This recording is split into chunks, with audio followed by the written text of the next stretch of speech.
Hello everyone, welcome back to more AEW and TEW 2020, third week of March on our show of Dynamite in Louisiana's Strawberry Stadium. We are here for the final round of the Tag Team Continental Classic for the Pink Block as the Blackpool Combat Club's Wheeler Yuta and Bryan Danielson take on the Gun Club. FTR takes on the Private Party and the House of Black take on the Young Bucks in our opening match. We also see Orange Cassidy versus Robert Fish of the FCC in a TBS title match. Will be taking place on the show Julia Hart versus Jordan Grace. In addition, we'll also hear from the acclaimed Athena and Roderick Strong. We begin our show, as I mentioned, with the Pink Block of the Hart Foundation Cup, the Continental Classic, whichever you want to call it, as the Black Souls pick up the win over the Young Bucks. Nick Jackson carrying the match in terms of performance? Sure. Why not? After the match, Malachi slowly makes his way out from the back, eventually giving a nod to the other two members of the House of Black. At his insistence, they just continue to beat the dog shit out of Matt and Nick Jackson, and it ends with Malachi giving a black mass to an already seemingly unconscious Matt Jackson. Malachi then gets a mic and he says, "I know you'll be listening in the back out there, FTR, so listen to me well. We still have some unfinished business out here, and I know you're focused on Jack Perry, all because he hurt your little idol. But we're not finished with you. The Bucks here, they're just the first legendary tag team that will crush, and you already showed us your weak point. So, you'd best have fun. Dax. Cash." So, kind of throwing that gauntlet down. I kind of put that story on the back burner, but the current story with Jungle Boy and FTR did start with the House of Black, kind of returning to that, working on that. That is something I want to try to do, come back to some of the stories that I kind of forgot about in the past, and this would be one of them. Now, in addition, Matt Jackson. Of course, he has been suffering from some chronic knee pain. This is a way to write him off for a few... I'm pretty sure he is healthy in a little under 2 months. But I think I'm going to have him off of TV for a little bit longer, and weird as it sounds, I might try out a Nick solo run. I'm not married to the idea as of yet, but it's an idea nonetheless. So, Matt will be out of commission for a little while he heals. A video then plays to hype up the World Title Triple Threat match taking place on Saturday, and it shows videos of everyone's highlights in AEW up to that point. After these highlights, it's all like in-ring highlights. Snippets of sit-down interviews are then mashed together, and it's a little bit jumbled, but still. Samoa Joe's talking about how he's always been one of the most dominant men that pro wrestling has ever seen. He's tapped out men with more talent than the other two have ever had combined.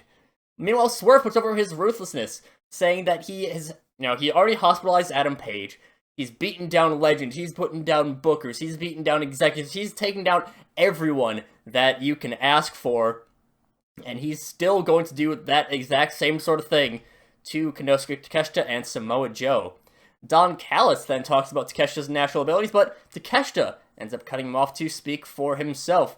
He says that, yeah, Joe has this dominant strength. Swerve is this incredible athlete. He's, got a ton of agility out there. But Takeshita, he's the combination of the two. That Saturday is just going to be his ascension into godhood, his climb up his Mount Olympus. So yeah, just getting through that. I am also going to I'm trying to get more title matches on TV. I think that is something that AEW does fairly well, is they do have TV title matches. So have the world title. I'm trying to hype it up a lot. But, still, again, just have more of them on TV, partly because of the more spread out pay-per-view schedule. All that sort of stuff. After this, our TBS title match, as Julia Hart defeats Jordan Grace with the Royal Flush coming in to attack Jordan. Of course, Jordan does outperform, but yeah. Surprisingly, I'm surprised the segment didn't get dinged for all the bullshit going on. After all of the Royal Flush get involved in the match, Julia gets a short time of celebration before Hikaru Shida's music hits, and she rushes out kendo stick in hand, but she can't overcome the sheer numbers game, getting beaten down on the ramp until the lights go out. And after a moment of darkness, Trinity's music hits, and the lights come back on to show that she used the advantage of darkness, fend off some of the Royal Flush, and eventually it ends up with Trinity and Shida protecting a wounded Jordan Grace on the ramp, and Julia is offering her title match with Hikaru Shida. Trinity getting involved. I need to figure out how I want to book Trinity, if I'm going to have her on roster. I definitely am not going to make her a big part of the show, but not going to necessarily be a small part either. She's a good veteran that I can use to put over younger people, basically. Out of this, Kayla Becker? Yeah. Something like that. I forget her last name, is attending an interview with the Acclaimed about if they're worried about the Dynasty Marketing Incorporated's threats. But before they can answer, they're beaten down by the reigning tag champs. And Ricky grabs the mic and he says, "Listen up, everyone. Yeah, I get it. Me and Big Bill haven't had the greatest run in the Continental Classic, but that's because we don't need the money. We're already champs. We have everything that we want. So you know what? I don't care who we face off against when the title's on the line. Just know that we're going to take things real seriously at that point." He looks at the Acclaim, says, they're not going to have a shot at our belts before they head out. Just a quick thing, because they have done very poorly in the white block of the Continental Classic. So just kind of explaining that, saying that they're not jabrones. After this, Orange Cassidy has a very quick match with Robert Fish. International title match, open challenge, whatever. Not a big deal. What is a big deal, however, is what happens afterward. As following the match, David Boy Smith Jr. and Sammy Guevara come out. David Boy Smith Jr. lectures Orange Cassidy about how the network's going to be a bit touchy about his licensed music, and more importantly, Orange is providing a poor example to every kid watching because he's encouraging laziness. This is either of Samuel or Nicholas will be taking the international title off of him because the extent of the FCC's mission, the extent of the family content control is not just for the Americas. What about the future Japan tours, the shows in Europe? We need to be out there promoting our message to everyone and keeping our airwaves safe. Orange, he kind of just doesn't care, but that look is changed when he turns around to pick up his sunglasses and is super kicked in the face by Nicholas T. Nemeth, who stands over him and the belt.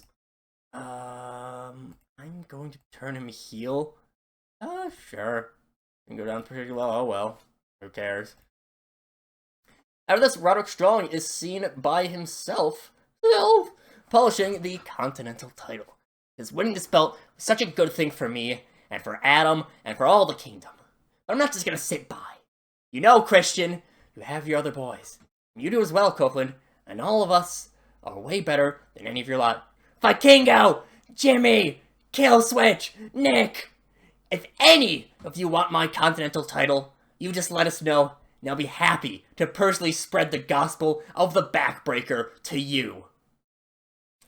Roddy's not the best mic worker, but I'm still also trying to work on making people who, making other members of a stable not just background lackeys, and I think Roddy would be a solid way to start off with that. FTR versus Private Party ends with FTR taking a loss as the Gin and Juice is hit on Dax Harwood. 77 rated match is actually really nice. I'm kind of surprised by how well that's done. But, I'm not complaining. There's a cut to a commotion backstage, and it soon becomes clear that the House of Black are attempting to get at Bret Hart, but they're being held back by backstage personnel, including the Godfather. Godfather says that doesn't matter what the House of Black want to do. FTR, they're some of the best out there, and if they want to get at FTR, they're going to have to go through Private Party. And Malachi, he's like, alright, bet. Punch to the Godfather. He sends him to the ground. Everyone else, they're escorting the House of Black out of the building. So House of Black already trying to get at FTR with going after Brett. Our next vignette shows Chris Jericho sitting contemplatively and talking candidly with the camera. The Ocho, the Lionheart, the Demo God, the Wizard, just who is Chris Jericho? I've had some time to reflect on that exact question. Time to reflect on my career, reflect on everything I've done in pro wrestling, and it's made me realize, guess what's been making me feel so wrong for such a long time? And it's because I haven't been out there to teach the youngsters. I've had a long time to mull over a lot of wrestling that I've done, a lot of time to look over, and I've added a lot of time that I can go back and think, man, someone else could thrive with this. And that's why, ladies and gentlemen, I'm proud to announce my newest program, The Learning Tree. With me, the Learning Tree himself, Chris Jericho. Tune to see just what sorts of lessons everyone out there can learn, whether you're at home, in person, or on the roster here. Thanks, everyone! So yeah, bring the Learning Tree in. I love the Learning Tree. Ah, shit, I forgot to... I'll turn this heel. Just in access. But I love the Learning Tree gimmick. It is the just right amount of ridiculous that Jericho can do very well. I'm a little bit tired of Jericho on TV, but... yeah, I'll have to change that.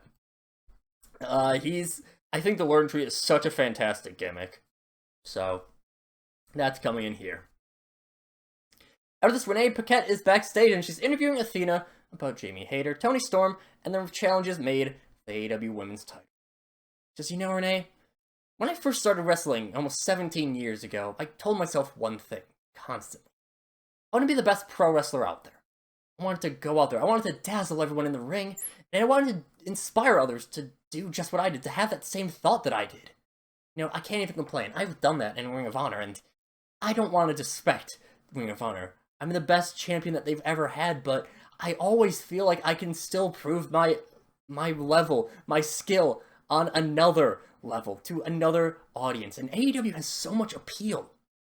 But to see that this women's title has so much disrespect being held on it, that Toni Storm is out here, well, it reminds me of how mainstream wrestling used to be.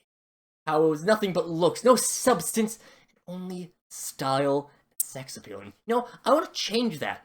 Jamie, I have all the love for you in the world, and don't think I'm trying to snub you. Don't think that I'm trying to push you aside for this. Don't think that I'm just disrespecting you, but I've already talked to Tony Khan. The first Dynamite of April, me and Toni Storm are going to be battling for the Women's World Championship. And I don't plan to lose. Yeah, Athena will be turning babyface. Great gimmick. Fantastic. But yeah, just kind of announcing when that title match will be. Again, working on title matches on TV. Women's Championship, first week of April. In our main event, the Blackpool Combat Club defeat the Guns when Wheeler Yuta submits Austin with the Yuta Lock. What a surprise. The match is carried by Bryan. Now, this does finish off the tournament, at least in terms of the round-robin stuff. But that does mean that we have our full results and a little bit of intrigue going on. Private Party, they won easily. They picked up 5 wins out of 6. Actually, they won every single match because they are the 6th team in there. Private Party really thriving with the Godfather at the helm. Thing is that in second place was tied between FTR and the House of Black. However, because the House of Black picked up a win over FTR, they win the tiebreaker and they advance to the final match of the pink block. The Guns end with 2 wins. The Blackpool Combat Club end with 1 win. The Young Bucks get completely shut out, only managing a draw with the Blackpool Combat Club. After the win, an exhausted Bryan looks over at Wheeler Yuta and heads over to him. Claudio has already run out at this time, but his fears are for naught As Brian hugs Yuta, whispering in his ear, commentary reminds us that he still has time allotted to speak on next week's Dynamite regarding Wheeler Yuta, but tonight's performance could have changed things for the better as the show goes off the air. 73 rated show. I'm pretty happy with this. Yeah, we have our big world title match, Triple Threat, coming up on Collision in the next episode.